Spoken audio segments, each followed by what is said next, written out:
Hey guys, welcome back to my channel. I'm Allie. This is Allie's Vintage Camera Allie in case you're new here. Today I'm going to talk about 3 Fuji XF lenses that you should try. You don't want to miss this. So first off, I have to say I still love film and I still prefer film cameras, but I have the Fuji XT4, which I'm being filmed on right now. And it's such a beautiful, expensive machine that I hate to, I would like to utilize it more. And recently I was on the hunt for particularly a prime lens for the camera, and I went through 3 lenses that I was trying out, and because I had this opportunity to try them, I didn't want to pass up the chance to share it with you guys. So that's what I'm going to do right now. In case you have an X-mount camera, hopefully this will be helpful to you. If you don't have a Fuji X-mount camera, hopefully you'll stick around still and just to see my pictures and things like that. So how I'm going to do this is I'm going to share each lens, and then I'm going to share what I love and what I don't love about each lens. So hopefully that'll be helpful. I don't really get into the technicalities too much because there's so many videos out there on crop sensors and all that stuff. That's not what I like to do. So the first lens I want to share out of the 3 XF Fuji lenses that I hope that you'll give a try is the 35mm XF f2 RWR lens. It's a Fuji non-aspherical lens. There wasn't a lot of things that I didn't love about it, but I think the things that I didn't like really matter, at least to me. So first up, the thing that got on my nerves the most was the way the lens hunted. The autofocus hunted a lot with this lens.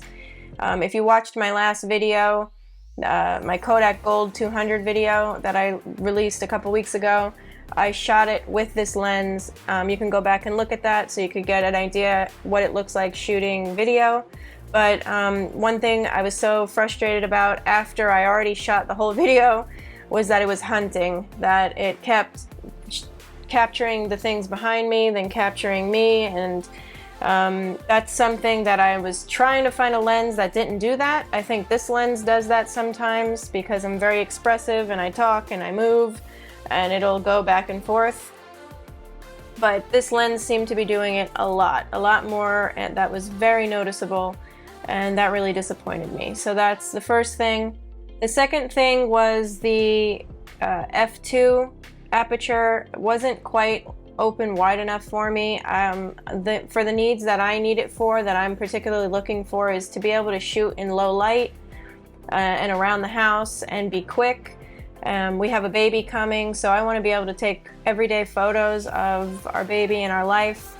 Hopefully with a digital camera, since film is becoming pretty expensive. I don't really want to be taking tons of shots on film for everyday photos. The focus point is very small, so I would take pictures of the dog, and not only would it be hunting in low light trying to find him, but his nose would be in focus, but his eyes wouldn't be almost 100% of the time, and things like that. Or I would take a picture of Kelsey and one eye would be in focus and the other wouldn't. So that was something that I was upset about, because then when I uploaded all my pictures, I was upset to see that most of them were not in focus. And the last thing I would have to say that I didn't like about this lens is the lens barrel itself. It's very difficult to attach the lens to the body without accidentally turning the aperture ring or the focus ring. There's not really much to grab onto when you're putting it on, and if you're not changing lenses often, then that might not be an issue for you. But I was trying 3 different lenses, so I was taking them off and on, and that really got on my nerves. So now I'm going to share what I do love about it. First off, I like that EBC coating, that super EBC coating that it has. It adds really nice contrast to color photos, and that was something that I really like. Second, I love how small that lens is. Look how small that is. It's very small, very light, and the Fuji XT4 is a very heavy camera to begin with, and then when you add a lens to it, I like that this lens really didn't add much weight to the camera, so that was really nice. So definitely compact and light. Third, I love that the lens has an actual aperture ring. I don't know if you can see that. Yeah, you can see the actual aperture ring. It's an electric aperture ring though, so when you're opening and closing it, there's nothing in there opening and closing. It's just changing the settings for you, but it gives you the illusion that you're using an analog lens, kind of like when you're shooting film. And I really like that. I think it suits the whole experience Fuji is trying to go for with the film simulations and all of that. The feel of the camera, you're trying to feel like you're shooting digital but using an old analog camera. So I like that because I tend to use vintage cameras, so that's something I liked about it. The fourth thing that I really liked about this lens, of course, is the price. When compared to the other lenses that are out there on the market for the Fuji X mount, this lens is actually pretty affordable, and that these days is something I think that could be the #1 deciding factor for most people right now. And the last thing I really like is that it's a weather resistant lens, so it's going to be tight on your camera and it keeps dust out and things like that, which is really good for me because I'm in Florida and everything is dusty, hot, and humid. So that's something important. If that's something that you need to take into consideration, this is a weather resistant lens.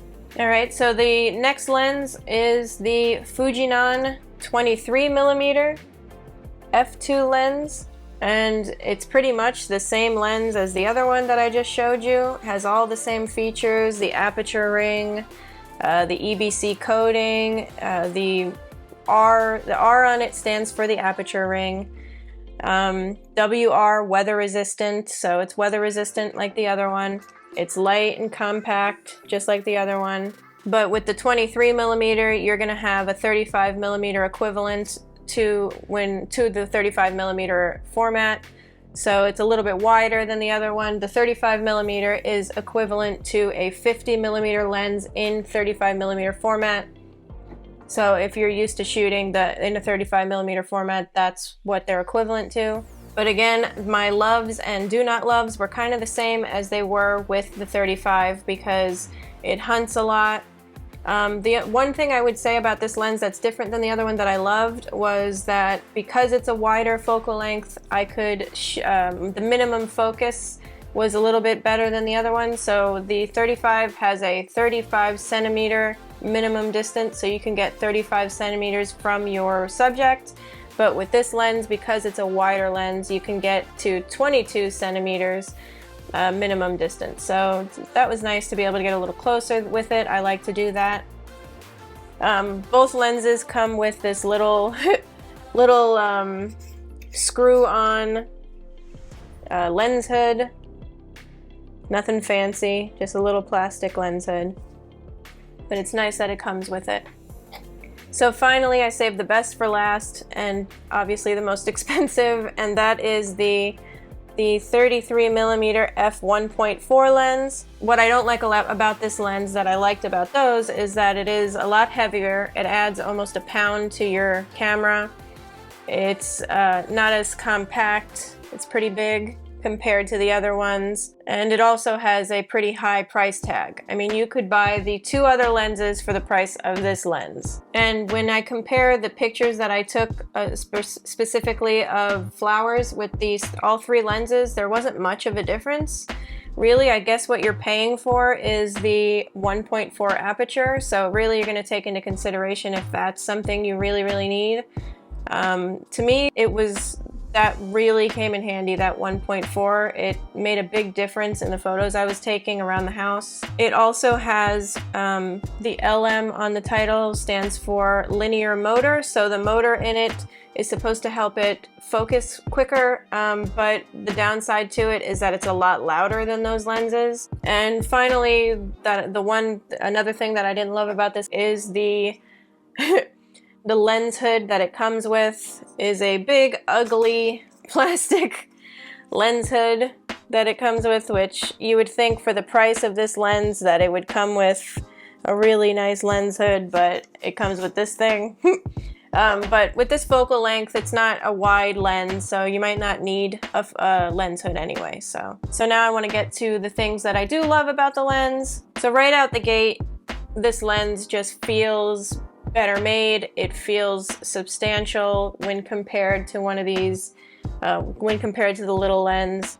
So the quality stands out right away with this lens when compared to the other two. It has all the things the other two lenses have, as well as a quicker autofocus, and then of course that extra 1.4, that wide open 1.4 aperture. So basically you're getting what you pay for. So for example, with the linear motor, because it's quicker, I was able to take step-by-step photos of my pets, like my cat or my dog moving, and I was able to actually focus on them and take a proper picture.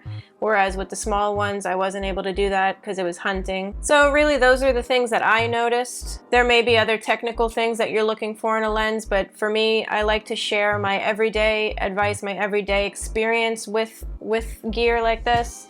And for me, those were the things that I was looking for, that I felt while shooting with them. So hopefully those things are of some help to you if you're searching for a lens for your X-mount camera. All three lenses are great. I think they're all perfectly capable lenses. They all take beautiful pictures.